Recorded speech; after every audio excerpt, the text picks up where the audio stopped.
Transport के लिए कौन सा सिस्टम है? जाइलम।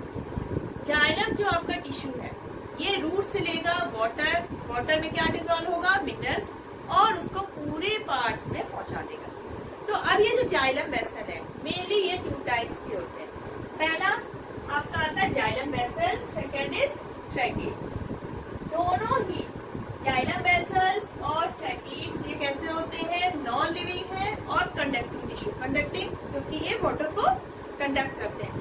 तो दोनों ही नॉन लिविंग है, कंडक्टिंग टिश्यू, और इनकी वॉल कैसी होती है? दोनों की थिक वॉल। तो सबसे पहले हम लोग क्या समझेंगे? Xylem vessels. जाइलम वेसल आपका ये लॉन्ग होलो ट्यूब लाइक स्ट्रक्चर होती है जो कि पूरे प्लांट्स में थ्रू द प्लांट्स रन करती है। यानी कि एक ट्यूब मान लीजिए जो कि पूरे प्लांट्स में फैली हुई है। अब जो ये जाइलम की वेसल है ये देखिए होलो ट्यूब लाइक स्ट्रक्चर है। मेनली ये बना किससे है? सेलुलोज और लिग्निन से। किससे बनता है? Cellulose and lignin.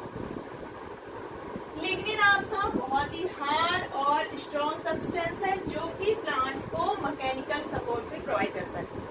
ताकि आपने देखा होगा ना प्लांट को स्ट्रेट खड़े रहते हैं, तो ये लिग्निन है जो कि प्लांट्स को स्ट्रेट अपराइट पोजीशन में रहने देता है। तो ये आपका होलो ट्यूब लाइक स्ट्रक्चर है, यानी कि इसकी जो सेल्स है वो कैसी है? होलो ट्यूब लाइक स्ट्रक्चर है, सेलुलोज और लिग्निन से बना है। इसमें ना तो साइटोप्लाज्म है और ना ही न्यूक्लियस। साइटोप्लाज्म न्यूक्लियस नहीं होता, क्यों? क्योंकि ये क्या है? डेड सेल्स है। अब जो आपके ये गैप है ये क्या करता है? यही तो भाई ड्रेन पाइप है, इसी के थ्रू क्या जाएगा? हमारा वाटर। और जो आपकी ये वॉल है ये क्या है? लिग्निन इसमें डिपोजिशन है। आपके कहीं कहीं पर ये ऐसे पिट्स लाइक स्ट्रक्चर होते हैं, यानी कि ऐसे पिट्स बने। यहाँ पर लिग्निन का डिपोजिशन नहीं होता, यहाँ पर सिर्फ क्या होता है? सेलुलोज। इसलिए ये पिट्स लाइक स्ट्रक्चर बन जाते हैं। जो ये सेल्स के एंड पॉइंट्स होते हैं ये क्या होते हैं? ब्रोकन होते हैं। सारी सेल्स के एंड पॉइंट ऐसे ब्रोकन होंगे और सारी सेल्स एंड टू एंड मिल जाएंगी, और रूट से स्टार्ट होते ये स्ट्रक्चर कहाँ तक पहुंच जाता है? लीफ तक। लीफ में ये काफी ब्रांच हो जाता है। तो ये पूरा एक पाइप वाला सिस्टम है, ड्रेनेज पाइप सिस्टम जैसे घरों में होता है, ऐसे आपके पूरे प्लांट्स में से पाइप वाला सिस्टम बन जाता है। अब आपका आता है ये जो है आपका जाइलम वेसल। तो जो आपके फ्लावरिंग प्लांट्स है उसमें जाइलम वेसल्स होते हैं मेनली, या फिर जाइलम वेसल और ट्रैकीड्स दोनों ही पाए जाते हैं। और जो आपके नॉन फ्लावरिंग प्लांट्स होते हैं उसमें केवल ट्रैकीड सिस्टम ही होता है। ट्रैकीड्स में ये क्या है? एक ट्रैकीड्स की सेल है जो कि इलॉन्गेटेड स्पिंडल शेप स्ट्रक्चर दिख रहा है आपको। ये भी आपकी थिक वॉल्ड होती है, लिग्निन होता है इसमें। लेकिन इसमें जो वाटर ट्रांसपोर्ट हो रहा है वो पिट्स के थ्रू होता है। इसकी जो एंड्स है वो आपकी क्लोज है। तो एक ट्रैकीड से दूसरे ट्रैकीड में जो वाटर ट्रांसपोर्ट हो रहा है वो एक पिट्स के थ्रू होता है। इसमें वॉल्स आपकी जो है वो लिग्निन की बनी है, ये भी थिक है, डेड सेल्स है। अब आता है आपका मैकेनिज्म ऑफ वाटर ट्रांसपोर्ट। ये तो आपकी सेल्स हो गई। अब आप मैकेनिज्म के थ्रू ये हम समझेंगे कि वाटर रूट से कैसे एब्सॉर्ब हुआ, कैसे जाइलम में पहुंचा। जाइलम जो आपकी रूट्स में जाइलम है, उसके बाद जो स्टेम्स में जाइलम है, देन लीव्स में। तो ये पूरी एक मैकेनिज्म है जिसको हम डायग्राम के थ्रू समझने वाले हैं। नेक्स्ट टॉपिक है आपका mechanism of transport of water and minerals in a plant. अब वाटर और मिनरल्स प्लांट्स में कैसे पहुंचते हैं ये पूरी मैकेनिज्म आपको इस डायग्राम के थ्रू समझनी है। देखिए वाटर कहाँ पर होता है? सॉइल में होता है। सॉइल के पार्टिकल्स में एक वाटर की फिल्म टाइप से बनी होती है, मतलब थोड़ा मॉइस्चर टाइप से। तो जो हमारे रूट्स के रूट हेयर्स होते हैं, जो स्मॉल हेयर लाइक स्ट्रक्चर होते हैं रूट में, that is called root hair, वो डायरेक्टली हमारे किसके कांटेक्ट में होते हैं? सॉइल पार्टिकल्स के। सॉइल पार्टिकल्स के ऊपर जो वाटर की लेयर होगी, तो डिफ्यूजन प्रोसेस के थ्रू सबसे पहले वाटर हमारा मिनरल्स के साथ, वाटर में क्या होंगे? मिनरल भी डिजोल्व होंगे, that is called xylem SAP. तो वो जो जाइलम सैप अब डिफ्यूजन प्रोसेस के थ्रू सॉइल से कहाँ आ गया, रूट हेयर ने एब्जॉर्ब कर लिया। तो अब रूट हेयर के बाद जो नेक्स्ट लेयर होगी, ये आप स्ट्रक्चर भी समझते जाइए और इसमें जो प्रोसेस हो रहा। तो रूट हेयर के बाद कौन सी लेयर आई आपकी, एपिडर्मिस।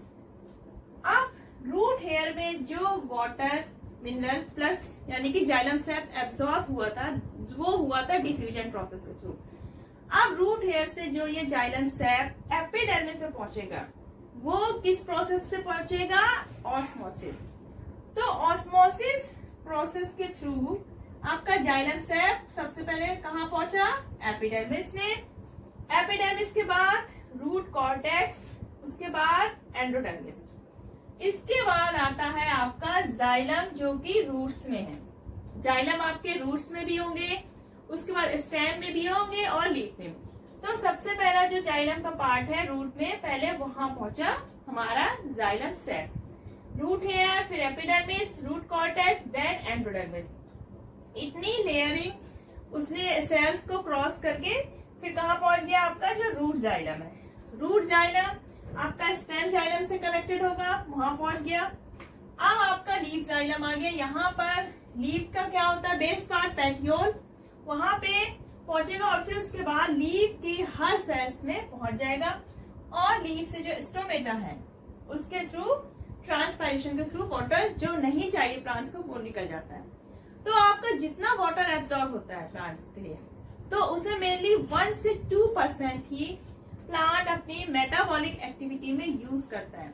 बाकी का rest of water transpiration process के थ्रू बाहर निकल जाता है। तो आपके जो पार्ट्स है प्लांट्स के जो कि transport of water and minerals में यूज हुए हैं, that are root hair, then epidermis, then root cortex, then endodermis, root xylem, then xylem vessel in stem, then leaf xylem. तो ये सारे एक क्या है, ऑर्डर है, जो स्ट्रक्चर है जो कि ट्रांसपोर्ट सिस्टम में यूज हुआ। मेन आपका जाइलम है, जाइलम वेसल्स है, ट्रैकीज। तो ये तो हो गई mechanism of water transport in plants.